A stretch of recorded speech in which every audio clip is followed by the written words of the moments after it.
Friends, 19th day of war. Nothing much seems to have changed in last 2 days. Yet there have been changes politically, militarily, on diplomatic front. Let us see one by one. As far as militarily is concerned, we know Russian aerospace force attacked Yavorovsky about 20-25 kilometers from the border of Poland, and it has claimed that it has killed close to 180 foreign missionaries and massive amount of arms and ammunitions. That will have a telling effect of the ammunition supply from NATO or West, because even the airfields in West are no more safe. Ivano-Frankivsk and other airfields have been attacked by Russian precision munitions. There is no sea link left safe. It was only by road on ground, and that is under total threat by the Russian precision bombs, munitions, missiles, air power, etc. As far as Kyiv is concerned, it is being further encircled formally. It is not yet fully encircled. The army, Russian army, are moving from north, from Kharkiv side, south from Mariupol side, and even from Crimea, circumventing Mykolaiv towards West Odessa. They are testing the ground. Probably what is happening in Mariupol, the Ukrainian army is holding under all odd circumstances. So the Russian army is, they are not wanting to have mounting civilian casualties as well as their own casualties. So they are slowing down the process. Nonetheless, they are strengthening their position everywhere. Wherever possible, they are doing. In the meantime, we know Izium and Volnovakha have been totally freed from the Ukrainian army. Russians have taken over, and LPR, DPR militia have further strengthened their position. They are moving kilometer by kilometer. I won't say inch by inch. It is not that slow in any case. In the meantime, on political and as far as the propaganda front is concerned, Zelenskyy gave war cry that it will not quit Kyiv even on his death, before his death. While on the other hand, his close associates have said that on Monday, that is today, they will be talking to Russia for ceasefire. Both sides, they are going on.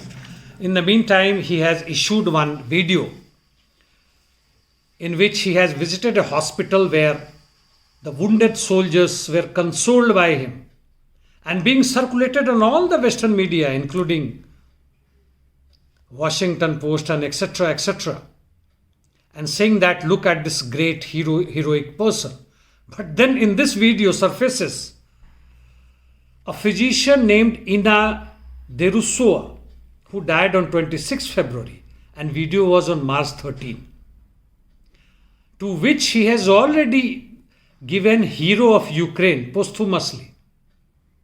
But in hurry, probably he has issued this, and this raises question on his own whereabouts. Video must have been taken before. Propaganda value has its own value, but they are caught also. On economic front, European Union has said that further sanctioning Russia is meaningless. In the meantime, the small and medium businessmen of Germany have said that if war continues like this, they will be bankrupt very soon. The effects are telling not only in Germany but all over European Union, USA and rest of the world. It has to be. There are small pieces of news here and there I will like to share with you, not directly related with this war, but nonetheless. US-UK led war under the leadership of Saudi Arabia and Yemen since 2015 have killed more than 10,200 children. Yes, I'm talking only about children. Palestine territory occupied by Israelis are facing systematic genocide in Jerusalem and occupied Gaza Strip. Crisis, this is different. Crisis in West European Union, especially Germany and France, Russia included, of dominance since centuries, let us say 14th, 15th century, is eroding. Sometimes slowly, sometimes in zigzag fashion, sometimes abruptly, like in this war. You may call it inter-imperialist war, may call it eastward expansion of US hegemony with its military wing NATO being resisted by Russia. If you say so, you must take in the internal crisis of Donbass and Ukraine, the crisis due Ukrainian capitalist class. Anyway, I will not go into detail into that because my talk will become too big. Well, in the meantime, hundreds or thousands rallied against NATO in Munich, Germany, Serbia, and in Russia also, but Russia not against NATO but against Russian intervention in Ukraine. And more than 700 Russians have been taken into imprisonment for opposing Russian government's war effort. There is a small piece of information, a survey by All Russian Public Opinion Research Center, in which they went to youths, young students, unemployed workers, etc. And they asked about Komsomol. You must be knowing about this. If not, Google it. 92% said this is a good idea, that Komsomol must be revived. I stand corrected, 72.5%. Wherein 92% said they have heard about it. That means 8% didn't know. They have forgotten about their past. This trend is universal, not only in Russia. Anyway, little bit another this thing on Ukrainian armies. Berdyansk, it's a naval base in Ukraine, part of Zaporizhia Oblast, southeast Ukraine, in Sea of Azov.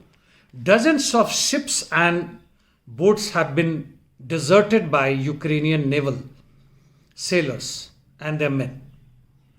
In fully operational condition with lots of logistic supply like food and other items, clothing, etc., along with arms and ammunition with which they could have fought for months. But they decided to desert and in a hurry they even didn't mine it. They didn't destroy it. Well, who used it? That I leave it to you. Or the Russians rather. But their resistance in Mariupol is worth taking notice of it. And probably that is the reason why, despite encircling Kyiv, the Russian military hasn't penetrated. Because Ukrainian army is not surrendering except bits and pieces. In Donbass, of course, we have news that Ukrainian army are surrendering, especially that of the nationalist army and those Nazis. Well, as far as now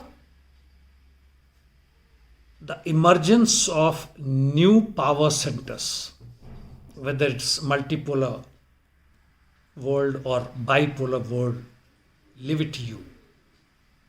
Even if it is bipolar, their internal struggle.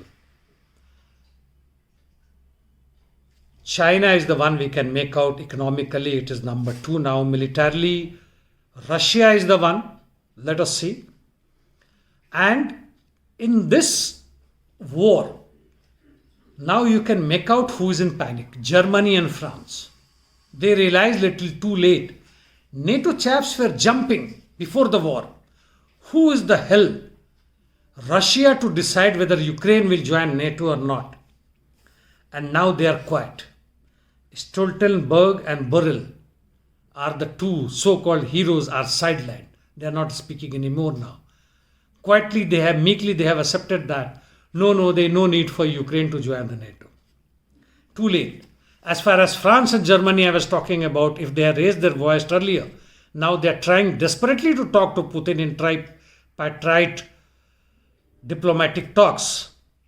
Even now Poland, I stand corrected, Zelenskyy is trying to talk through Israeli Prime Minister. All of them, if they had talked little earlier, the scenario would have been different. But well, now Putin knows well that he has upper hand and he can bargain much more, not only recognition of DPR, LPR, Crimea, but even the entire Donbass. There was a news that Kharkiv may declare itself as independent country, but the people of Kharkiv and their representative have said that is bogus news. They are part of Ukraine. It is not so. So as far as the nationhood of Ukraine is concerned, that is intact. Territorial integrity is concerned, it is intact. But one of the demands could be that get rid of Zelenskyy and his government. Well, friends, keep watching, keep analyzing not only the international situation arising out of Ukraine, but even if you are not part of that country, of your own country, what are you doing? Thank you, friends.